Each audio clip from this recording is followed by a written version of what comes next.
Welcome to today's broadcast.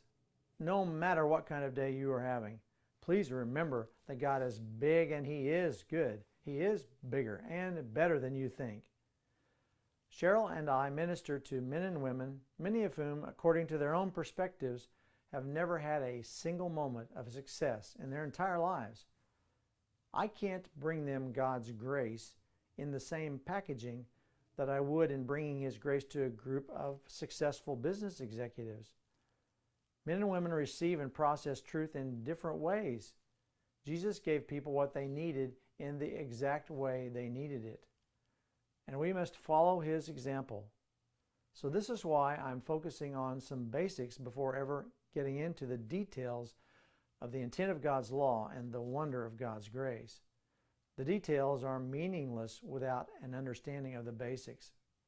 As mentioned previously, the parable of the sower is critical to understanding all of the other parables Jesus used when teaching. Jesus says that if we don't get this one, we can't get any of the others either. We read in Mark 4:13 through 14. And He said to them, "Do you not understand this parable? How then will you understand all the parables? The sower sows the word." Let's look at the types of soil in this parable as they relate to types of people.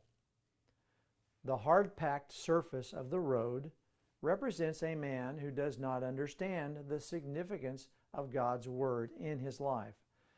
This is a man who gives the devil such free access that every encounter with God's word is quickly snatched away before that word can ever bring about change.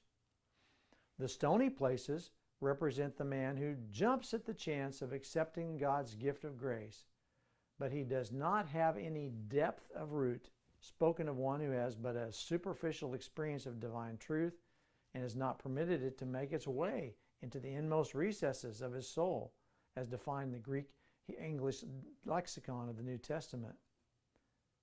This is a man who chases after every new revelation of the Word, but can't stick with any one revelation long enough for it to bear fruit.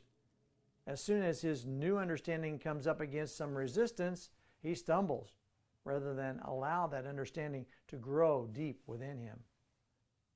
The thorny places represent the man who hears the Word but doesn't receive it. He can't receive the Word because the stresses in his life from chasing after the things of the world completely choke out his ability to receive anything from the Lord. This is the man who singularly is focused on the material world and has no time for Jesus. The good soil represents the man who receives the Word and allows the Word to take root in his life to bear much fruit. This is the man who not only receives the message of God's grace with great joy, but also incorporates this grace into his life in such a way that he is very productive. I don't know about you, but I am quite familiar with each of these four conditions. And I'm not good soil by accident. If I don't intentionally focus on the Lord's presence, I have no chance of being good soil. It is only in my connection with Him that my life can bear any fruit.